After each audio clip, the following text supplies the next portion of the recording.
I prije nego pročitam dva odlomka, onda dati riječ autoru kako bi vaša pažnja bila usmjerena na njega jer je on centralan ličnosti figura ovog našeg večerašnjeg okupljanja. Ono što je jako zanimljivo i interesantno kod Nebojše i što sam ja prikazao u svojoj recenziji,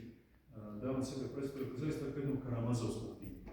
Obično ljudi nastoje da nađu opravdanje za svoje grijehove, padove, greške u najrazličitijim periodima života, ali on izlazi smjelo i otvoreno, priznaje svoj grijeh, jer priznanje grijeha je uvod u zaboravljanje grijeha i oprost od grijeha i nečinjenje tog grijeha. I počinjući roman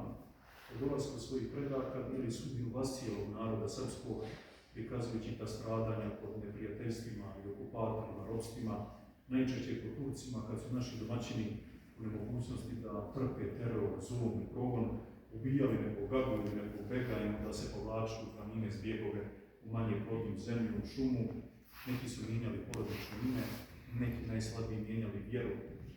i narodnu pripadnost, a najjači, najotporniji ostali su vjerni Kristu i krstnom imenu i slavi, tako i ova porodica u kojoj on kronološki, etapno i taksativno navodi sve ono što je značajno, što je interesantno i zanimljivo. Prizivajući zvuke najranijeg sjećanja koji može da registruje i upamti ljudsko oko kroz ljudski razum, on u tom periodu odnosno kasnije 52. polovine 50. i početku 60. prikazuje život naših čestitih ljudi, seljaka i čajničana u jednom krutom, bratoubilačkom nepodnošenju, jednom teroru komunističkom, jednom bezvjernom vremenu, jednoj crvenoj počasti gdje ljudi moraju da se kriju i u crkvi, ispred crkve i slave. Rijetki su bili koji su sa ličnom hrabrošću i porodičnim dostojanstvom stajali ispod krsta ili išli u crkvu, slušali zvuk zvona,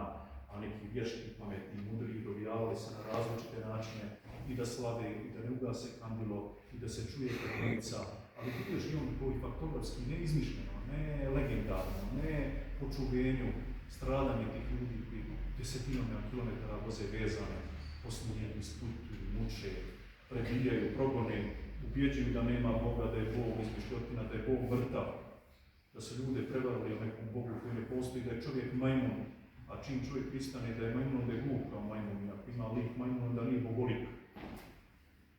Mladost koja po sebi nosi tu snagu, nosi energiju, često bude iskušenja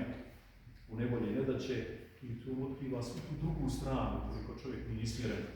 Sad taj blud, svo to opijanje, sad taj prkos životu, zaboravljajući tvorca života, iako se nikad ne odriče Gospoda u potpunosti, ali radi sve ono na što bi Gospod rekao, ne možeš to da radiš jer nisi hrišćanin, nisi onaj koji kršten ono svetni i ovaj hram. Prikazuje bez ironije i poruge, dosta kroz legende naših čajničana, smiješne, čudnovatne, neobične nadimke, priče, pijanke, incidente, na momente će ljudi iz te početne tuge koja se veže za gašenje jedne loze, jednog imena, biti u prilici zaista da se nasmiju i smiju. Tu ćete biti njih koji pročitate upoznati sa najrazličitijim incidentima, najrazličitijim ovodoštima, ljudi koji parkiraju vozilo, ne znaju u kom su gradu, ne znaju s kim provode noć, sa kim se druže, ali ima tu i mladovačke ljepote, ima i neke iskrenosti. I to sve onog perioda u kojem je Hadžija prije nego što prikazuje ljepotu naše okoline i svu tu svrhu bogotražiteljskog puta, hodočašća, govori o mratu. I zaista napisuje stradanje i surovo, i sivo, i tragično, i krvavo, i bolno. I opet u tom stradanju mnogo zanimljivosti, mnogo nekakvih šarenkolikosti koja probuje ljude i razbije svu tu tragediju rata. Kroz te naše ljude koji su na momente bili junaci i heroji, nekada kao mala djeca, pogubljeni u tom metežu, u tom strahu, ponašaju se potpuno infantilno, potpuno neodgovorno, potpuno neozbiljno. Do momenta kad on prepoznaje sebe, kad se vraća Gospodu, kad se iscijelio od Irana, kad vraćajući se iz manastira Ostrog shvati da je bio potrovao koji nije ubio čovjeka u njemu. I to je ono kroz našu vjeru što je najvažnije, da to pokajanje koje ima razbojnik na krstu vraća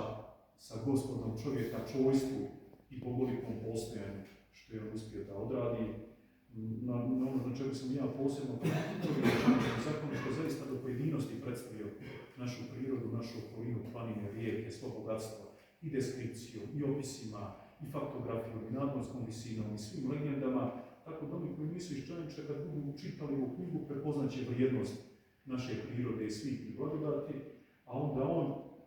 to završava i prenosi kroz sve te hodočasne puteve od Egine, od sve te zemlje, od naših crkava, manastira i ljudi koji nisu vjerujući, koji čitaju knjigu nekih drugih motiva, vidjet će koliko smo mi kao narod bogati, koliko učemo te istorijske, kraljevske, carske korijene, duhovne i svjetovne, o Nemanjićima, o srpskim vitezima, junacima,